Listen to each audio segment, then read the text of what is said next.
I'm Lauren, and my life changed completely when I was 24. It all started when I was at my parents' house.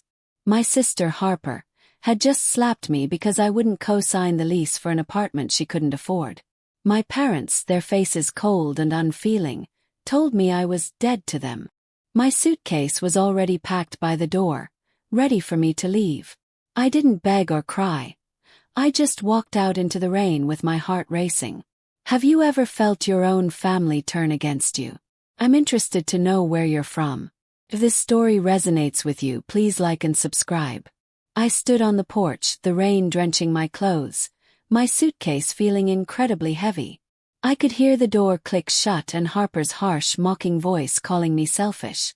I was 24 and had driven 3 hours from Columbus to our old Ohio home, hoping for a pleasant weekend with my family. Instead, I was locked out of my childhood home, my parents' cruel words echoing in my mind. They had expected me to co-sign Harper's lease for a luxurious apartment she couldn't afford. When I said no, they disowned me. I pulled my suitcase down the driveway, my sneakers squishing in the puddles. The street was quiet, broken only by the hum of a distant lawn mower and the gentle pitter-patter of rain. My chest felt tight, making it difficult to breathe. I kept replaying the scene in the living room, trying to understand where things went wrong. Harper, who was 28 and unemployed, had always been my parents' favorite. But this time was different. She didn't ask for help. She demanded it, her eyes flashing with anger when I hesitated. I tried to explain my own financial struggles. My student loans took up half my paycheck, and my junior accountant's salary barely covered my rent. "You're just cheap," she snapped, flipping her hair. My parents, Margaret and Robert, supported her. "Family helps family," they insisted, as if my problems were insignificant. As I reached the sidewalk, I glanced back at the house and saw the curtains twitch. I knew it was my mom making sure I was really gone. I wanted to scream and demand they listen to me, but my throat was too tight. Instead, I walked toward the corner store, planning to call a cab. My phone buzzed in my pocket, but I ignored it, assuming it was Harper celebrating her victory. The rain intensified, and I felt small and alone as the world seemed to tilt around me. At the store, I took shelter under the awning, my hands shaking as I put my suitcase down. The neon sign buzzed, casting a sickly light on the wet ground. I took out my phone to call a cab, but then I heard footsteps. Mrs. Clara, our 60-year-old retired teacher neighbor with a sharp eye for gossip, appeared, her umbrella bobbing. "Lauren, honey, what's going on?" she asked in a soft but firm voice. I tried to speak, but nothing came out. Finally, I managed to say, "They kicked me out," my voice cracking. Clara's face tightened, and she moved closer, sheltering me with her umbrella. "Because of Harper's lease?" she asked, and I nodded, shocked she knew. She sighed, her breath visible in the chilly air. "I overheard them arguing yesterday. Your parents have been planning to lean on you for a while. Harper's been spreading stories that you're rich." I stared at her, my stomach churning. "Rich? I'm barely getting by." Clara shook her head, her silver earrings glinting. "They don't see it. Harper has them completely under her control." She paused before adding, "You did the right thing by saying no. Don't let them make you feel guilty." Her words were kind, but they didn't lessen the pain. I felt betrayed not just by Harper but by my parents, who had always stressed fairness yet abandoned me the moment I stood my ground. I thanked Clara and awkwardly dialed for a cab.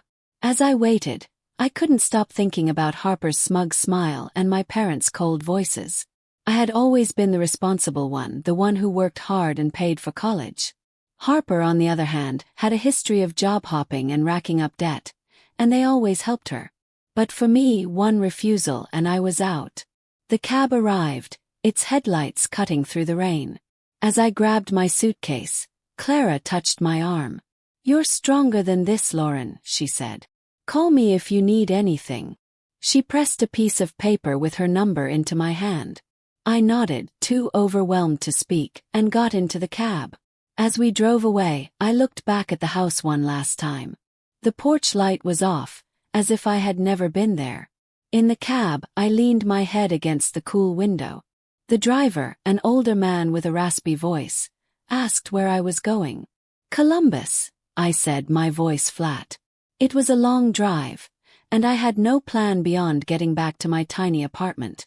My phone buzzed again, a text from Harper. Good luck on your own, sis. I deleted it, my hands shaking. I wanted to believe it was a mistake and that they would call to apologize, but deep down, I knew they had made their choice and it wasn't me. The next morning, I woke up on my couch, my neck stiff. My apartment was cold, the radiator uselessly clanking. I was still Lauren, 24, but I felt like a stranger to myself. My phone sat dark on the coffee table. No calls, no texts, not even from my parents. I stared at it, hoping for an apology, but it remained silent. My stomach twisted with the weight of the previous night. I had been kicked out for saying no, and now the silence was louder than their screams. I forced myself to get up, my feet cold on the linoleum floor. The person in the bathroom mirror had puffy eyes and a face I barely recognized. I splashed water on my face, trying to wash away the hurt, but it clung to me. I needed coffee to ground myself, so I shuffled to the kitchen. My hands trembled as I scooped grounds into the coffee maker. While it brewed, I checked my bank account. Only $200 left after the cab fare. My next paycheck was a week away, and rent was due soon. Panic tightened my throat. I was sipping bitter coffee at my small kitchen table when a knock startled me. It was Elise, my 25-year-old friend from college. She had tired eyes and a warm smile that always made me feel better. Heard you had a rough night, she said, stepping inside. I had only texted her from the cab to say I was back. She set a paper bag down, revealing donuts and a thermos of tea. Tell me what happened, she said, sitting across from me. I told her everything, my voice low. Elise listened, her expression changing from shock to anger. Your parents just let Harper slap you? She asked sharply. I nodded, tracing the rim of my mug. And they packed your stuff before you even said no, she added, shaking her head.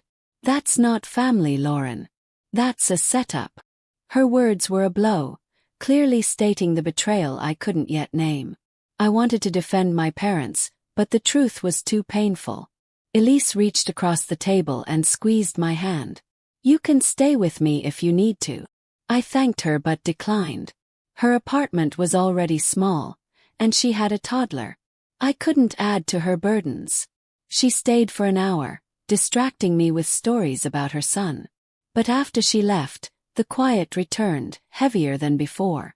I opened my laptop to check my work emails, but a new message from Mrs. Clara caught my eye. It was short but kind, asking if I was okay and offering to meet for lunch.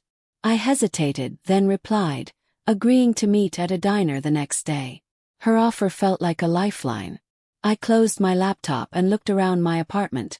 The peeling paint and second-hand furniture suddenly felt like a cage. I needed to move, so I grabbed my coat and left. The Columbus streets were gray, with puddles reflecting the cloudy sky. I walked to a nearby park, my hands in my pockets. Kids laughed on the swings, and their parents chatted nearby, and I felt a pang of envy. My family used to be like that, or so I thought. I sat on a bench and watched a squirrel as my mind returned to the fight. Not the slap or the yelling, but the moment before. Harper had cornered me in the kitchen, her voice sweet at first. You're doing so well, Lauren, she'd said, leaning on the counter. This lease is nothing for you. I had laughed, thinking she was joking, but her smile disappeared when I explained my budget. That's when her words turned sharp. You've always been so perfect, haven't you? Too good to help me. I tried to stay calm and explain, but she wouldn't listen. And when my parents joined in, it was like they had rehearsed it. Now, sitting in the park, a terrible realization hit me. Harper hadn't just asked for a favor. She had already told the landlord I would co-sign. Clara had mentioned it, but it hit me now like a punch. Harper had lied, using my guilt to trap me. And my parents had supported her, their disappointment in me clear in every word. I looked at Harper's last text. Good luck on your own, sis. I almost replied but locked my phone instead. What was the point? She had won, and I was the one out in the cold. My legs felt shaky as I stood up and started walking back. The sounds of the park faded, replaced by the hum of traffic. The apartment was only a few blocks away, but each step felt heavy. When I got home, I found a voicemail from my boss. His tone was clipped. "Lauren, we need to talk Monday. There's a video going around." My heart sank. I hadn't seen it, but I could guess. Someone had filmed the fight, and my humiliation was now public. I collapsed onto the couch, staring at the ceiling, the walls closing in. If this was what family meant, I wasn't sure I wanted one anymore. I sat frozen on my couch, my boss's voicemail replaying in my head. "There's a video going around," felt like a brick in my stomach. I was Lauren, still 24, and my life in Columbus was falling apart. It was Monday morning, and the gray light filtered through my cheap blinds. I hadn't slept, my mind consumed by Harper's text and my parents' silence. Now this video threatened to bury me. I grabbed my phone, my hands clammy, and opened the browser. It was easy to find. Some neighbor kid had posted it on a local forum, titled "Family Drama in Suburbia." The thumbnail showed me, drenched in rain, dragging my suitcase. Click play, my heart pounding. There I was, stumbling in the dark, my parents' voices shouting, "Get out!" The camera captured everything, even my mom slamming the door. The comments were awful. "What a mess. She must have done something bad." I felt sick, my face burning with shame.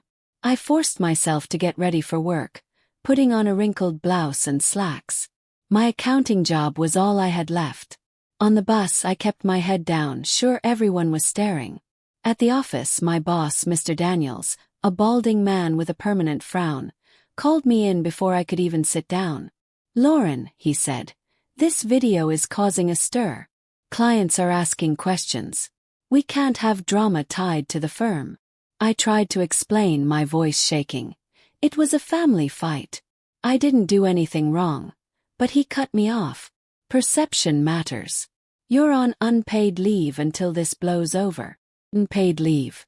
I was too stunned to argue.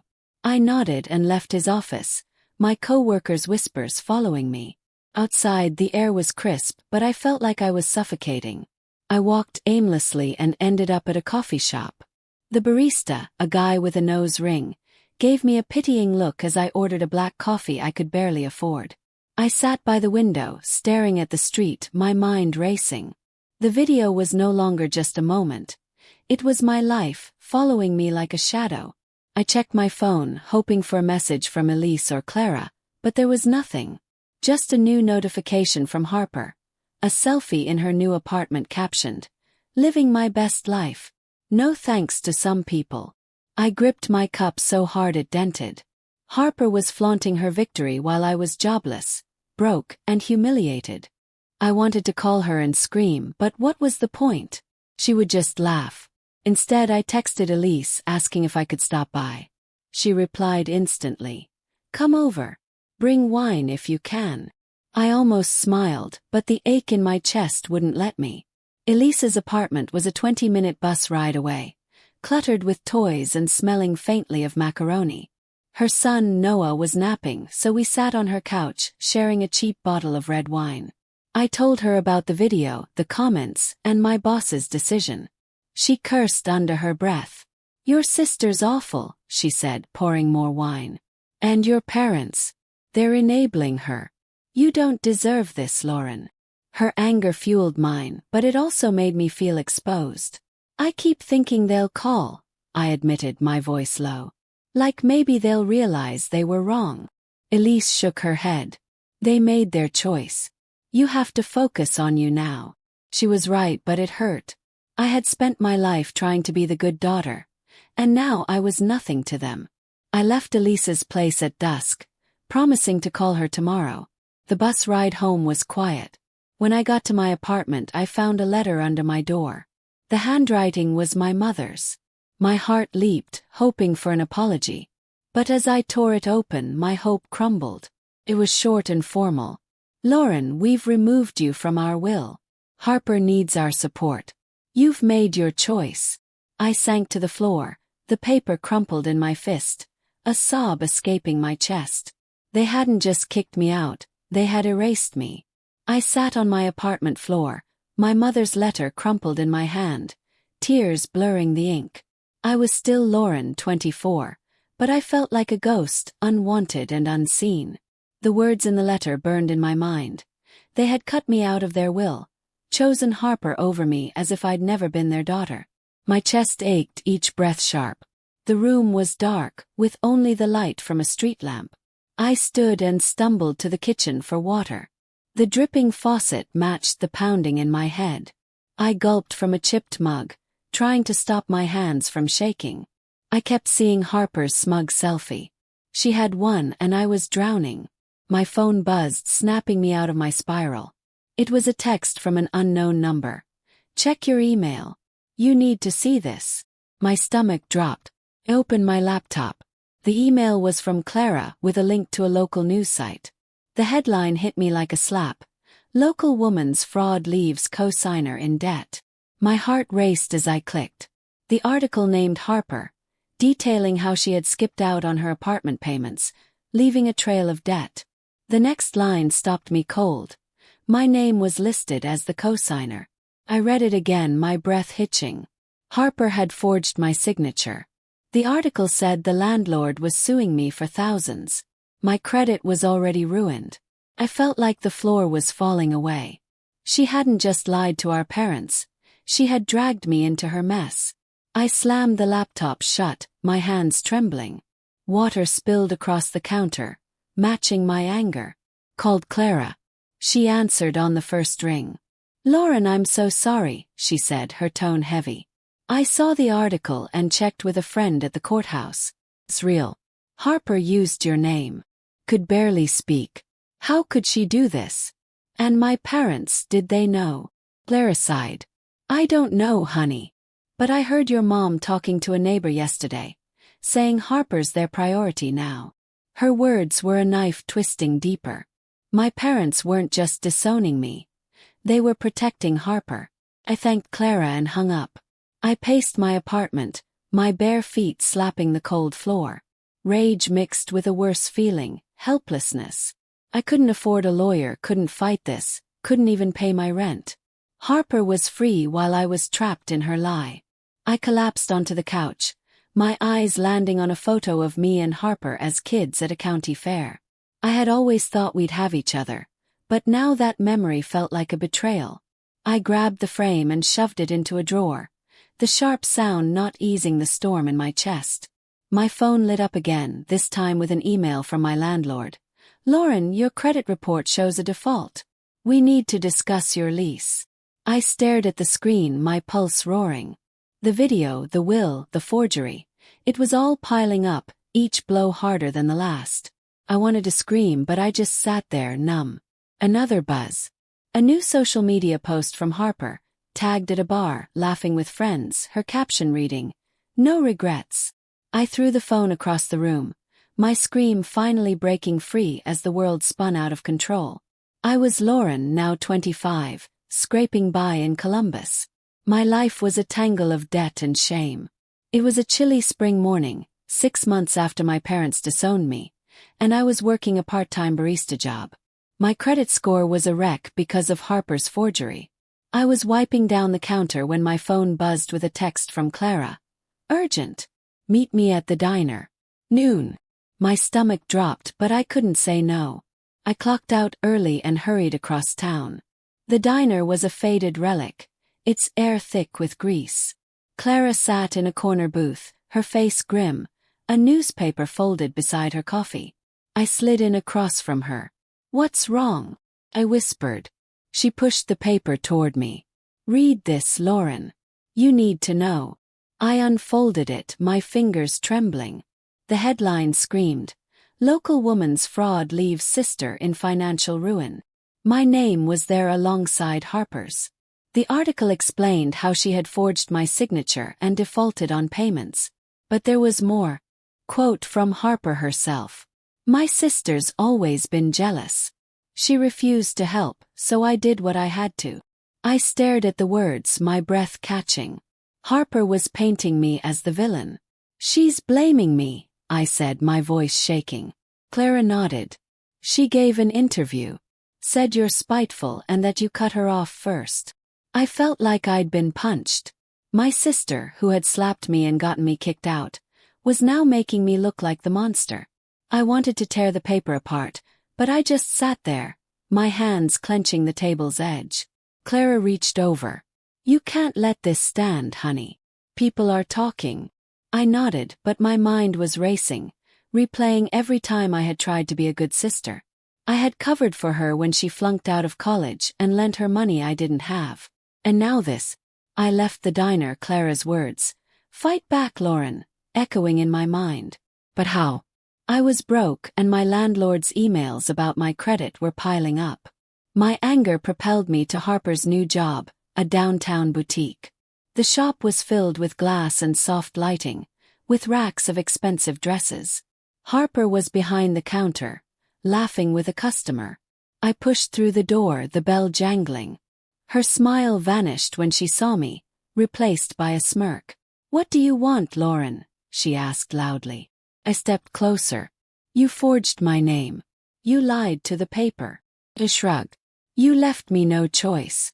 You're so high and mighty, refusing to help. I had to protect myself. Her words were venom.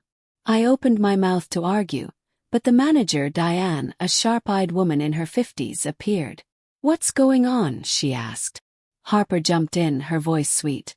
My sister's just causing trouble, Diane. She's jealous of my new place. My rage boiled over. You're lying, I said loudly. You forged my signature and left me with your debt. The customer gasped, and Diane's eyes narrowed. Both of you outside. Now. On the sidewalk, Harper continued her act. You've always hated me, Lauren. You deserve this. I felt my control slip. Diane stepped between us. Harper, if this is true, you're done here. Harper laughed cruelly. Go ahead, fire me. Lauren's the one who's screwed. She turned to me, her eyes glinting. You think you can fix this? You're nothing. I stood there frozen as she walked away, her laughter and words crushing me. I stood on the sidewalk, my heart pounding, Harper's laughter ringing in my ears.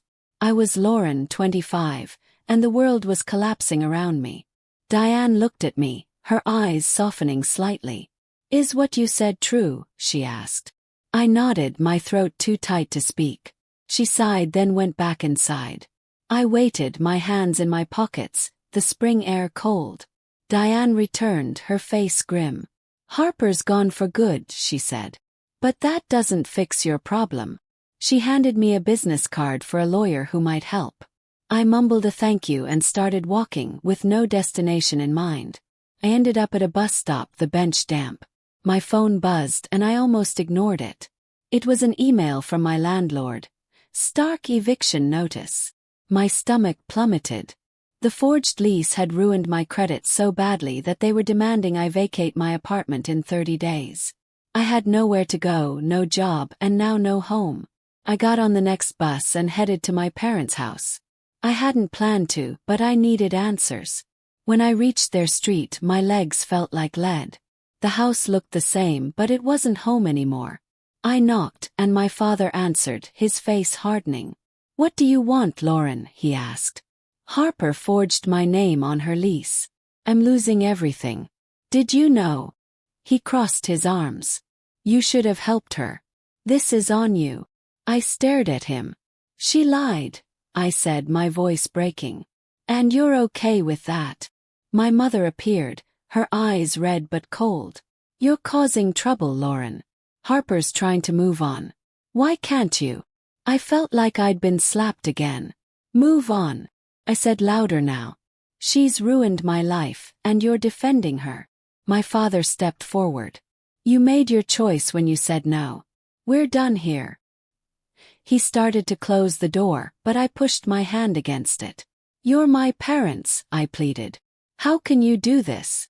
My mother's voice was sharp and final. You're not our responsibility anymore. The door slammed. I stood there, frozen, as a neighbor peeked out her window. Tears streamed down my face, and I didn't care who saw. I walked away, each step heavier than the last.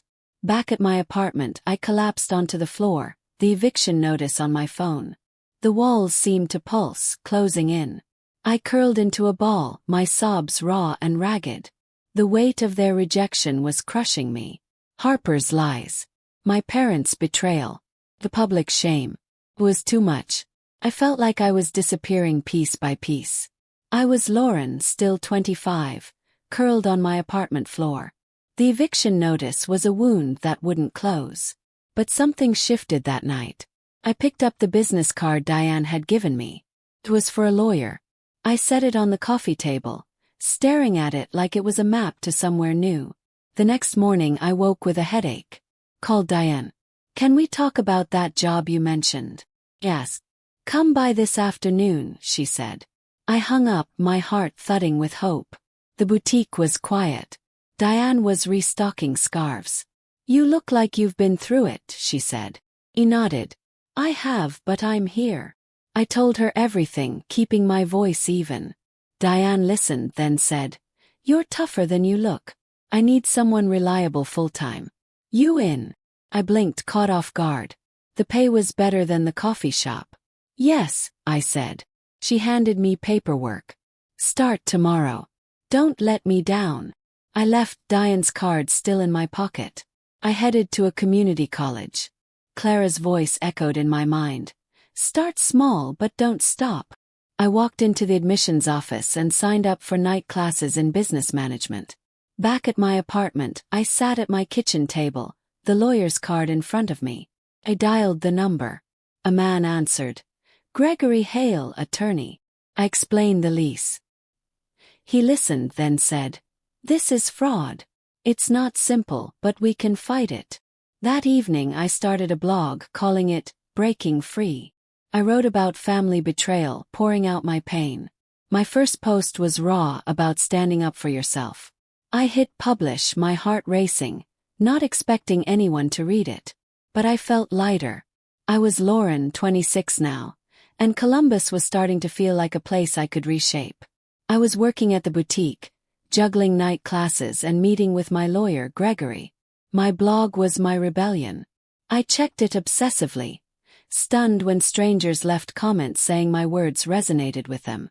One evening, my phone lit up with a message from a reader named Tessa, a 30-year-old nurse. "Your story is mine too," she wrote. "My brother betrayed me and my parents took his side. Can we talk?" I stared at her words, my chest tightening with connection. I replied, suggesting a call. Tessa and I spoke the next night. She told me about her own experience, and as we talked, I realized I wasn't alone. I had found a family of my own.